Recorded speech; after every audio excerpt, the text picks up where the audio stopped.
magtatanim po ulit tayo ng papaya.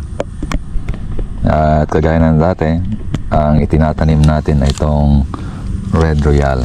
Ito po, 2026 pang kanyang expiry date.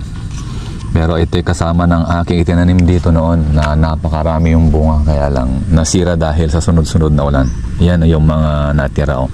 Ang dami sanang bunga ngayon kung nakaligtas po yan. Pero ganun talaga, magtatanim po tayo ulit. So itong Red Royale, makita nyo po yung dito sa picture, ganito po talaga yung kanyang itsura pag naalagaan po siya. At nagagawa ko pong ganito yung aking papaya dahil lagi po siyang inaabunuhan, inisprehan at tinalagyan ng mga nutrients na kailangan po niya.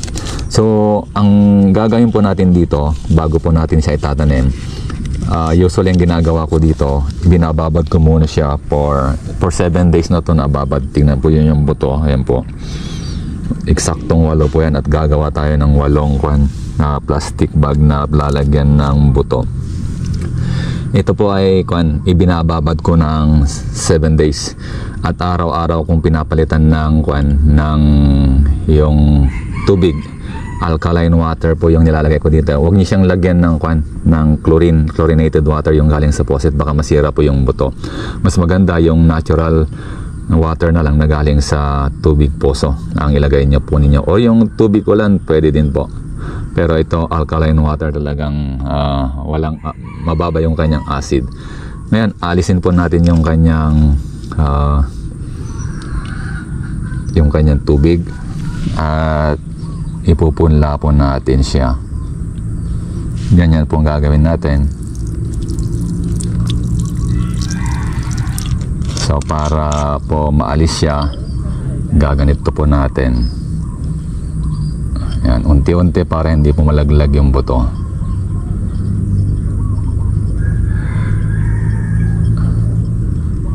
Yan, unti-unti nating alisin yung tubig.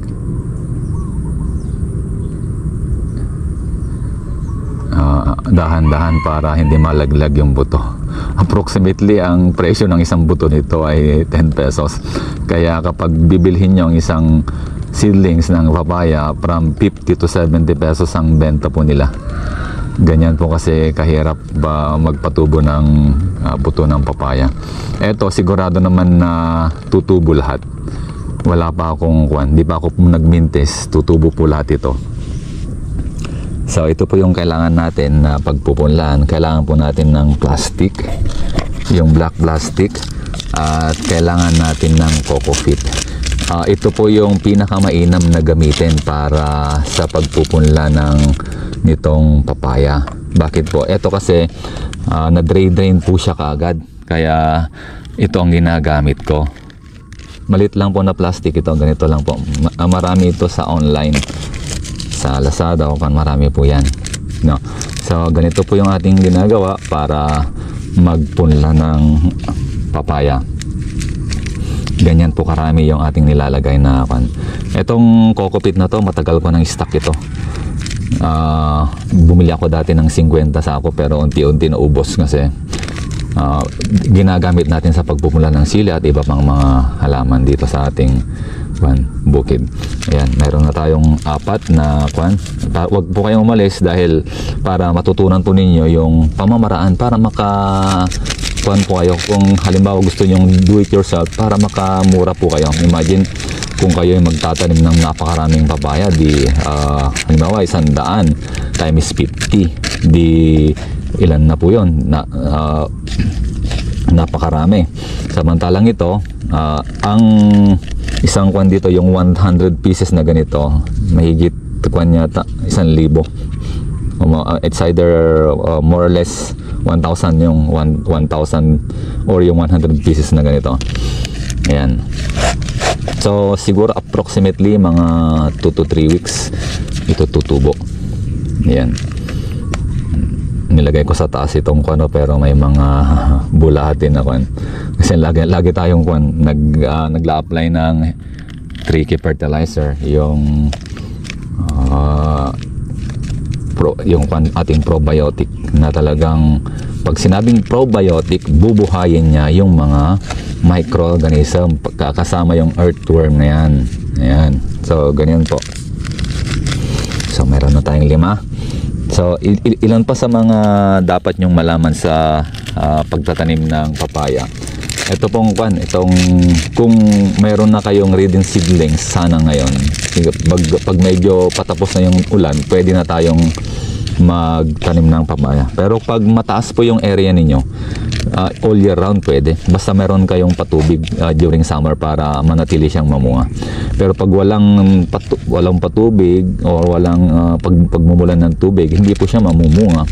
It's either mamamatay po siya or magtutuloy, kaya lang hindi bubunga ng ganon na marami. Ito, kapag papatubigan mo, lalagyan mo ng fertilizer, tutuloy-tuloy yung kanyang pamumunga at marami. Siguro approximately sa isang puno, isang sako, kayang-kaya niya po. So, pag isang sako, yung kaya niyang ibunga, pwedeng gulay yon or hinog, kikita ka po doon. Kasi nasubukan ko na dati. Kaya hindi ko inaalis yung papaya dito sa garden. And besides, napaka in demand ng papaya sa mga, hindi lang sa mga nagkakasakit, kailangan po nila ito. Sa atin, dapat magkakain po tayo ng papaya dahil maganda po ito sa ating kalusugan. Parang kulang ng isa. Pero ang gagawin ko, babawasan ko yung iba. Akala ko eksaktong 8 ito. Yan. Babawasan ko yung iba. Hindi naman kailangan kasi ito pag lumaki, puro ugat na lang yan. Ang bilis nito lumaki kapag na siya. Dinidiligan ko ito ng tricky fertilizer saka yung anaa. Pero konti-konti, hindi ko binibigla para ma-ready siya. Yan. Yan yung ating ginawa. Pero marami pa tayong coco fit. Pinapakita ko lang sa inyo kung anong gagawin para magkasya or para lahat, kasi 8 na buto itong hawak ko eh. Ayan. Ang gagawin ko dito pag tumubo na at lumaki, pwede nang dagdagan to ng coco fit. Mas maganda kung medyo mas marami. So ito medyo dadagdagan ko ng konti. Ngayon ilalagay natin yung buto para makita nyo kung paano ito ipunla, para magkaroon kayo ng idea na kayo rin ay magtanim ng tandaan nyo, itong buto na to binabad natin ng 7 days dito sa boting ito, at araw-araw po natin siyang pinapalitan ng tubig para hindi naman kasi pag yan parang tawa yan dapat araw-araw ka naliligo para malinis. So araw-araw siya kasi nagkakaroon ng acid reaction din yan, bumubuka siya or siyempre nagre-ready po siya for germination, may mga chemicals na lumalabas, so kailangan napalitan natin yung tubig. Ito yung bilangin natin, eksakto na 8 po ito. 8 din yung ating prepare 1. Lagay na natin, ganyan lang po kasi dadagdagan natin ng coco fit yung tatabunan natin ng konti. 2, 3. Kung may tanong po kayo tungkol sa pagpupunla nito, tanong lang po kayo. 4. So may 4 pang natitira. Lahat po yan eksakto na mapupunla dito. So dito, yung 8 na to, kapag lumaki ito lahat, isang sako kulang na paglalagyan mo. Kasi approximately isang puno, isang sako yung makukuha mong bunga. Ganun karami. Yan. So dapat kung meron kayong medyo mataas na lugar na pagtatamnan to, mas maganda para safe siya sa tubig. Ayaw kasi nito yung nabababad eh. Kaya yung mga ipapakita ko sa inyo yung video na kung saan tayo nagtanim dito at namumunga na, nabulok po lahat. Ito yung mga puno niya, oh. Ayan. Ayun yung mga bunga niya, oh. Ang dami ito, nagkalat. Sayang, kaya lang ganun talaga eh. Babangon ulit tayo. Sabi nga, never surrender. Ngayon, ang gagawin natin ito, ihintayin na, lalagay natin dito sa may crates para hindi kahigin ng manok. Marami tayong manok dito, gaya na nakita nyo. Ito. Pero dadagdagan pa natin yan ng konting coco fit. Coco fit dapat hindi lupa para hindi mabulok. Kung gusto nyong subukan din yung lupa, pwedeng subukan niyo, pero sa akin ang may recommend ako, coco fit. Marami po sa Ace Hardware ang coco fit. Hindi po nawawala ito sa Ace Hardware. So ito yung ginamit natin. Ito yung paborito ko, Red Royal. Hindi ko promote yung sa SOS, pero sa akin kasi para naman makuha nyo yung tama at magandang ani. Ito yung nasubukan ko na kasi yung papaya ng yung ano yun, yung nonyo seed, tapos yung ibang mga variety. Ito yung mas masarap kasi ito at mas maganda yung flesh niya, mas nakaka-attract o attractive sa mga mamimili. Ito yung ating ginamit na na plastic.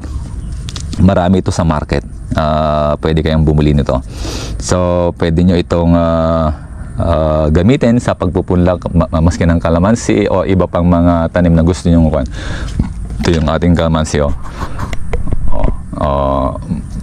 Pwede na pong i-harvest yan. Ang daming bunga. Yung tinanim natin na kalamansi, nababad na naman sa tubig. Pero never surrender. Ano man ang mayroon dyan, tutuloy natin, tatanim ulit tayo. So ganyan ang farmer, huwag tayong susuko. Dapat matibay ang ating loob. Habang tayo kumakain, isipin nyo yan, dapat huwag susuko. Habang tayo mahininga, dapat huwag susuko. Tuloy lang po tayo. So sa inyo na mga nakikinig, nanonood sa ating mga video, i-like at share nyo po yung ating mga video at mag-subscribe din po kayo sa ating channel para hindi kayo mawala, para laging kayong updated. Lalo na to, tutuloy natin yung parang development ng ating ginagawa hanggang sa ito'y tumubo, lumaki, bumunga ulit para makuha nyo yung tamang pagpapalagay at pag-aalaga, pagpapabunga ng papaya. God bless po.